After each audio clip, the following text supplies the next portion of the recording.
Hello, আসসালামু আলাইকুম everyone, কেমন আছেন সবাই? আশা করি সবাই ভালো আছেন।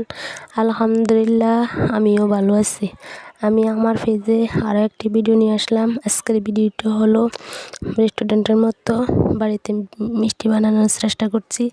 দেখি রেস্টুরেন্টের মতন হয় কি না। আমিও কিন্তু ইউটিউব দেখে দেখে করতেছি যে ওরা যে আসলে মিষ্টিটা বানায় সত্যি হয় কি না, সেই জন্য আমি একটু ট্রাই করে নিলাম। তো আমি এখানে 1 কাপ দুধ, 1 কাপ ময়দার সাথে ইস্ট আর কিছু ঘি দিয়ে সবগুলো উপকরণ দিয়ে আমি সাথে চিনি দেওয়া লাগছে, সবগুলো উপকরণ ভালোভাবে মিশিয়ে কাইডারে গোলায় তো 10 মিনিট ঢেকে রাখছি। তো এখন দেখেন আমি মিষ্টিগুলার কিন্তু একটু লম্বা সাইজের বানাইছি। আমি একটু কালো মিষ্টিটা খাইতে বেশি পছন্দ করি, সেই জন্য আমি এই মিষ্টিটি প্রথম ট্রাই করে দেখি হয় কি না। তো দেখেন আমি একটা ফ্রাই প্যান বসাইছি, ফ্রাই প্যানের মধ্যে কিছু তেল দিয়ে তেলটা একদম ভালো মতো গরম হয়ে গেছে। এখন আমি মিষ্টিগুলো দিয়ে দিছি।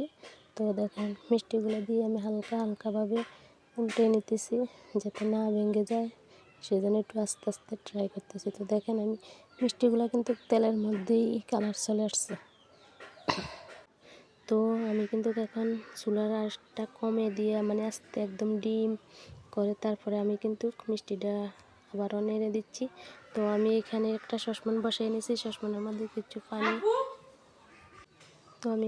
সসপ্যানের মধ্যে কিছু পানি আর চিনি, একটা তেজপাতা, একটা লঙ্কা লাচি দিয়ে একদম পানিটারে পুরা একদম যখন ফুল গরম হয়ে গেছে, পানিটা উতরে গেছে, এরপরে কিন্তু আমি মিষ্টি ভেজে রাখা মিষ্টিগুলা এর মধ্যে দিয়ে দিচ্ছি। তো দেখেন কালারটা কিন্তু সে আসছে, অনেক সুন্দর কালার আসছে।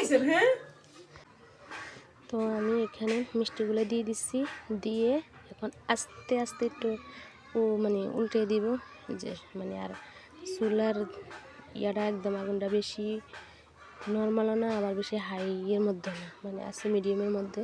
তো দেখেন একদম জলটা উতাল ফাতাল হয়ে গেছে। এখন কিন্তু আমি একটা একটা করে আবার উল্টে দিতেছি। তো এই দেখেন আমার মিষ্টির কালারটা মাশাআল্লাহ অনেক সুন্দর হয়েছে। তো এখন আমি কিন্তু একটা প্লেটে নিতেছি আপনাদেরকে ভালোভাবে দেখানোর জন্য। সত্যি বলতে কি আমিও কখনো ট্রাই করি না বা কখনো এইভাবে ঘরে বাসায় বানাই না। তো এই আজকেই প্রথম আমি কিন্তু ইউটিউব দেখেই এটা করছি। তো প্রথম হিসাবে আলহামদুলিল্লাহ অনেক সুন্দর হয়েছে, আর একদম ভিতরটা একদম নরম তুলতুলে হয়েছে। আমরা বাসায় সবাই মিলে খাইছি, তো সবাই বলছে যারা জানছে আমরা বানাইছি তারা তো জানছে, আর যারা জানে না তারা বলছে যে আমরা রেস্টুরেন্টের থেকে মিষ্টি বানাইছি, কিন্তু আসলে এটা আমরা ঘরে বানাইছি, অনেক সুন্দর হয়েছে। দেখেন আমি জলটা দিয়ে দিচ্ছি, অনেক সুন্দর হয়েছে। এত সুন্দর করে যে আমি ঘরে বানাইতে পারবো আমি নিজেও জানি না। তো আলহামদুলিল্লাহ খাইতেও কিন্তু অনেক ভালো লাগছে মাশাআল্লাহ। তো আমার রেসিপিটা যদি আপনাদের কাছে ভালো থাকে তাহলে আমার ভিডিওটা শেয়ার করে দিবেন, আর আমার চ্যানেলটা সাবস্ক্রাইব করে দিবেন। সবাই আমার পাশে থাকবেন। তো আর কি বলবো, এই নিয়ে বিদায় নিলাম। আল্লাহ হাফেজ।